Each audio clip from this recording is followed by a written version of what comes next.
Okay. Hello, everyone, and welcome to this afternoon's Market Mondays webinar. In today's program, it's all about rates, and there are three reasons why stocks may rally into the year end. Number one, following last week's FOMC meeting, the market's consensus is that the Fed's tightening cycle is nearly done. The FOMC kept Fed funds rate unchanged, leaving the target range of 5.25% to 5.5% pretty much in place. While the option of a December rate hike is still on the table, we see very low probability of another 25 bips increase in the Fed funds rate at the December FOMC meeting, simply because the core inflation is in fact easing. We also get an extra tailwind from last Friday's 150,000 non-farm payrolls report, and this really helps with the cooling theme. Two, last Wednesday, the US Treasury also surprised the markets by not only announcing a smaller than expected increase to longer-term debt auctions for 10 years, 20 years, and 30 years, but it also suggested that it was willing to overstep informal guideposts for how much short-term Treasury bills to issue. Supply of treasuries had always been a major concern, as insufficient demand or excess supply of treasury bonds could add to upside pressure in rates. So this is a positive event at the prospect of lower interest rates, because this did in fact lend support to stock markets as we saw last week. In Singapore, the SREIT sector has certainly reacted, and we anticipate that the tech sector will follow soon. Technology stocks can be more sensitive to interest rate changes because their value, as we all know, often depends more on future earnings, which are then discounted more deeply when rates go up. So if interest rates now are kind of stable and the outlook is one of a decreasing trend, the present value of those future earnings now reverses, and it could actually lift stock prices. As it is in this context, we will be joined by Jarek later, our tech specialist, to talk about venture and Frencken later on in the show. And three, last but not least, from a seasonality standpoint, US stocks typically rebound in the November and December period. This, if we overlay with the RSI technical indicator, we can see that the S&P 500 has already declined to oversold territory. So on this point, it is a great time for me to start off this week's show by first looking at the charts. So let me share my screen right now.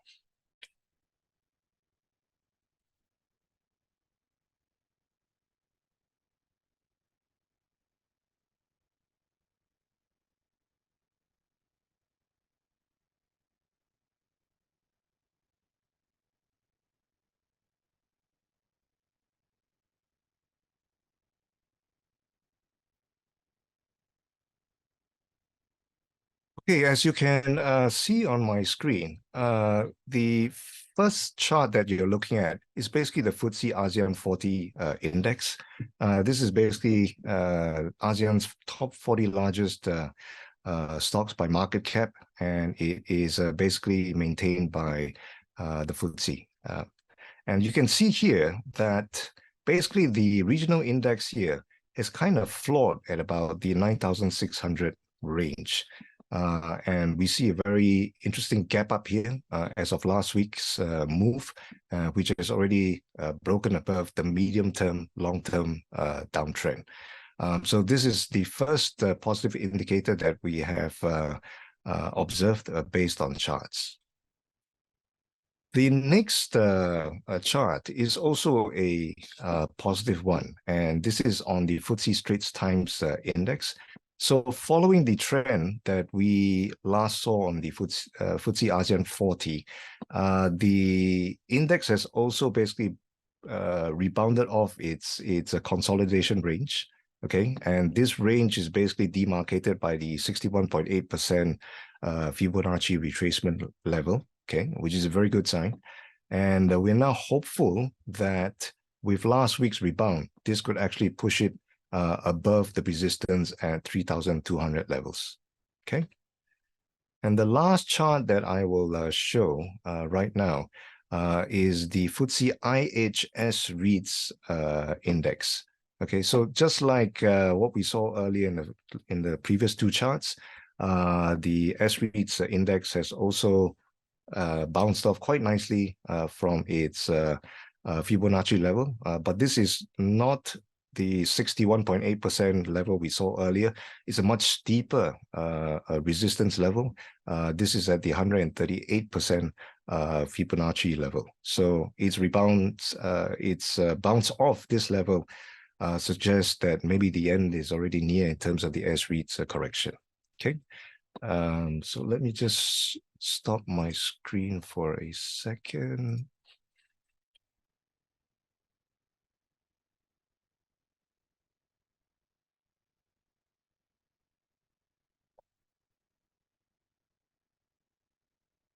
Okay, so the point here is that all three charts are indeed looking very good.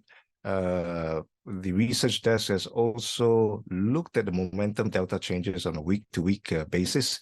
And in our momentum scores, we've basically factored in not just the technical changes in terms of price action, but we have also included the earnings revision in the momentum scores. And you can we can basically see that the REIT sector has indeed performed well, not just in terms of the technical trends, but on a composite basis, this sector looks very good as well, right? So that's the takeaway that we'd like the audience to keep right now.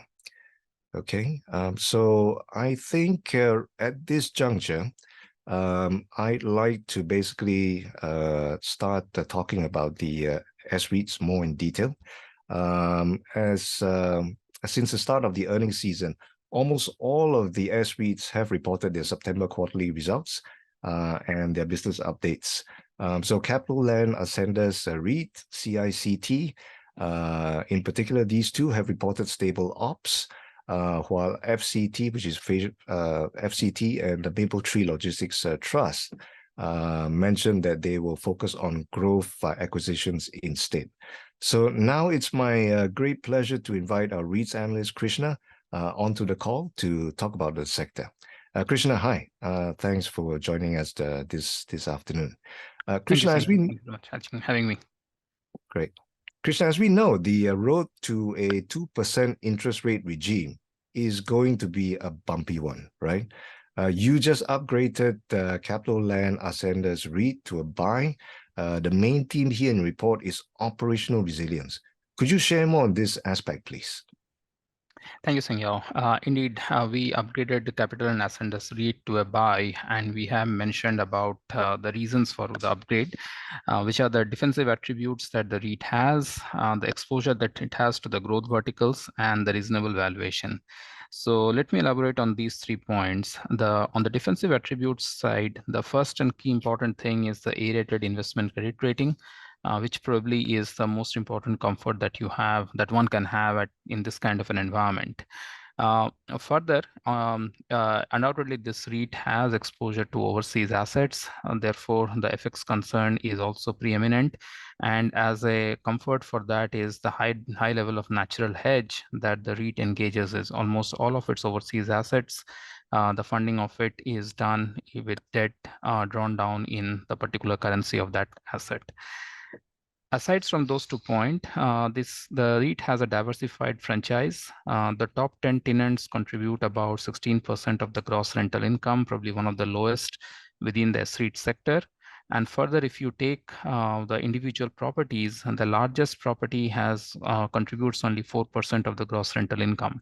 So even if one goes down, you are not impacted that much. And this is quite unique versus other SREITs in the sector. Finally, it has a long operating history. I'm sure the participants in this call do not need to have much more introduction on that front in terms of when this REIT was listed and how long it has been operating. Moving quickly to the next point on the exposure to the growth verticals, as we know from various media headlines that Singapore is trying to pivot towards high-value knowledge-intensive industries. So about 65% of Ascendas customer base is exposed to the growth sectors, be it tech, logistics, or the life sciences industry. So definitely they will be benefiting from the tailwinds and incremental demand from space from such industries. And finally, on the reasonable valuation side, clearly it is not a high-yielding name. That is, you should not expect 50% plus dividend yield from this counter. It's a more modest 5.7% kind of a dividend yield, and on the price to book also it is our book. So, but if you look at these metrics versus their Capitaland Ascendas REIT's own history, which is from 2010, then clearly these are trading at extreme. The question mark obviously is that whether 2010 is a relevant history to take into account.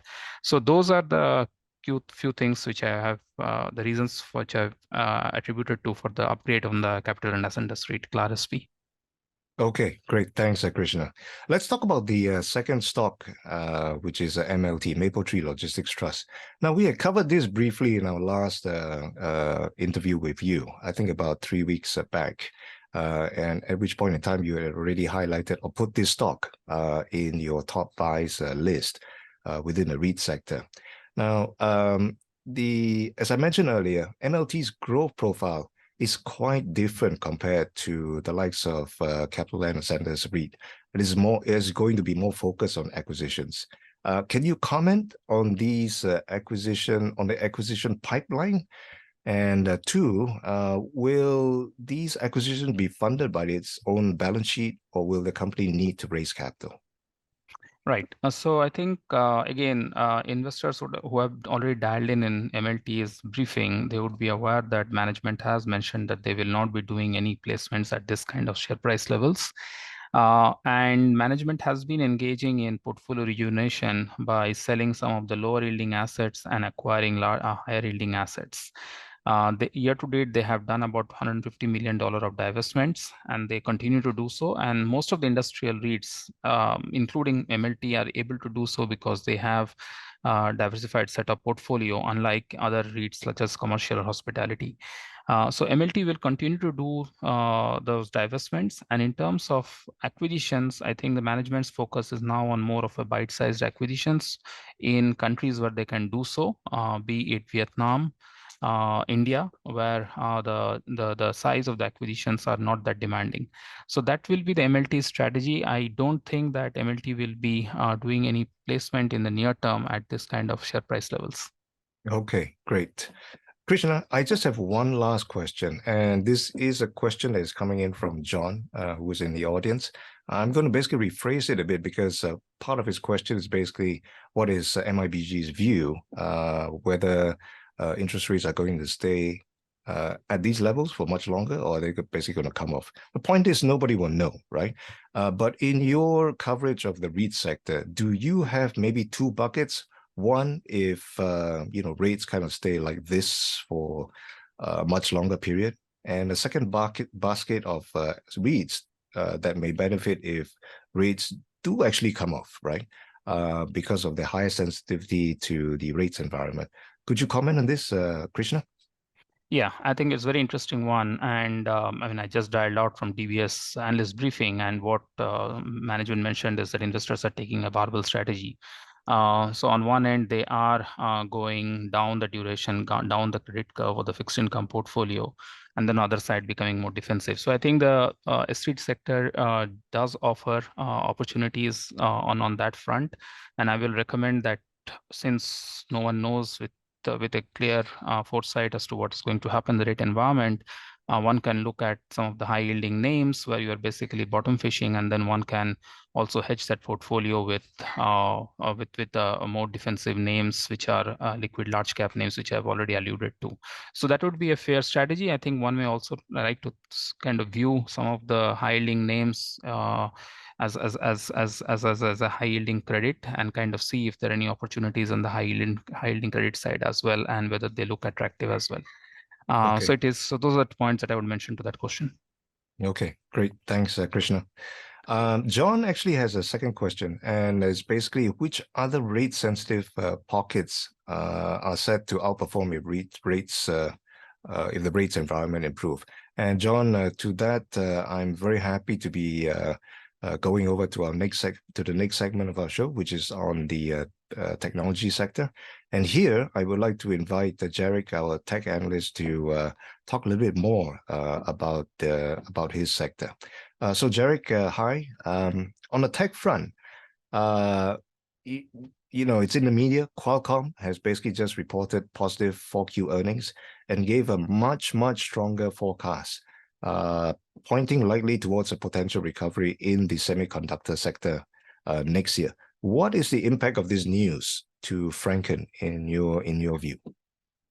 I think in my view, it gives a lot of better hope that next year will certainly be better than this year. I think markets have been looking for signs of a bottoming, and I think that many signs have since picked up, in the last few months. Results are getting better. If you look at the big names in the US, they are also reporting better results and also guiding for better outlook, which is significant because it does mean that inventory levels for these players are coming down. So I think during COVID, what happened was that they stock up a lot of inventories.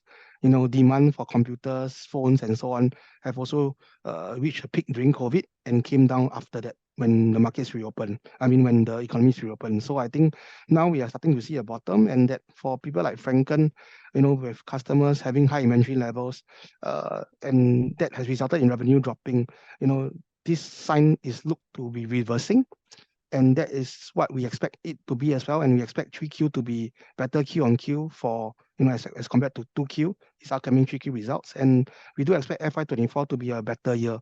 And as of now, we don't know how much better, but, all these positive signs of, customers raising their forecasts and stuff like that is actually quite positive for Frencken's outlook as well. Okay, excellent. We also note that you just also upgraded Venture. It's a very big cap stock in our index. Why do you like Venture, despite the fact that 3Q results were weaker than your expectations? Okay, for Venture, for me, I was always looking for a sign of them turning around, right? And if you look at my past course of Venture, it has been mostly a sell, and then after that become a hold when it dropped a bit too much. So if you look at in terms of share price performance, it has been dropping since $20 at the start of the year to now of a low of $11 and slightly now rebound to about $12. The yield is also attractive at this level, which is about 6+%. But most importantly, I think they have shared that 3Q should likely be the bottom in terms of performance. They expect revenue growth in the fourth quarter, and this is the first quarter of this year that they expect revenue growth Q on Q, right? And because of MPI starting in the fourth quarter, and also they see customers' inventory level has also bottomed, and customers have signaled to them that, hey, I'm going to order more. Can you prepare some capacity for me? If not, I don't think they will be more bullish on that front. So with things turning around, it may signal, an end to revenue declining and a rebound next year as well. So with that, I've become more positive, and I think that share price correction in terms of valuations is also makes sense, for me to upgrade it at this moment. And the risk reward at these levels are very attractive for a turnaround next year. Thanks, Jerry. Jerry, one question also from the floor. This gentleman here, remember that we talked about the seasonality aspect of the stock markets going into December, and I had said that it tends to favor, at least in the US market, that there's some trend that November and December seems to be strong. Do you also anticipate this type of seasonality effect on the Singapore-listed technology stocks as well? Yes, but I would say less, because normally the Singapore market is a follower. So we do follow the US market for direction, especially the tech stocks, right? But to a certain less extent that it's not as volatile as the US market in that sense. And we most likely, when the US market goes up, we go up less. And if the US market goes down, we drop more, right? So this has typically been the trend. But I would say that yes, there's still it's still correlated in terms of we follow the US market for direction. And that if the US market continues to do well, especially the tech stocks, then the tech stocks should re-rate as well. Yeah. Okay. All right. Great. Thanks. Cool. So at this moment, let me just share my screen just to recap on some of the calls that we've made in this program. Okay. So as we just heard from Jarek, these are basically the two stocks that he's looking at as of this week. I mean, there are others that he covers as well. But Frencken and Venture is on his top call buy list. Frencken has moved up slightly, but if you look at the target price of his call on Frencken, there's still much more to go. We'd be more than happy to basically circulate the reports to you. If you don't have access to these reports, either through our mobile app or through the to your trading representatives, please let us know, and we'll certainly be more than happy to send a copy of these reports to you. And earlier on, we had talked about these two REITs with Krishna. So Capitaland Ascendas REIT is one, and the other one on his top buys list is Mapletree Logistics Trust. Okay. Okay, so with that, I think we've come to the end of our presentation this afternoon. I'd like to basically thank the panelists for their time in sharing their views. We also would like to sound out to everyone here on the call that if you look at the calendar, the next big results will actually be on OCBC Bank. It will be reporting on November the 10th. In the 2Q, some of you may remember that OCBC's net interest margin outlook was among the weakest compared to peers, and its wealth management fee declines were also noticeably larger than the rest. So the market will definitely focus on surprises, if any, on Great Eastern's contributions. That's how we think that the stock price will likely react when OCBC shares its results on November 10th. With that, I'd like to thank everyone here on the call for taking the time off your precious lunch break to be with us, and we hope to speak with you again next week, right?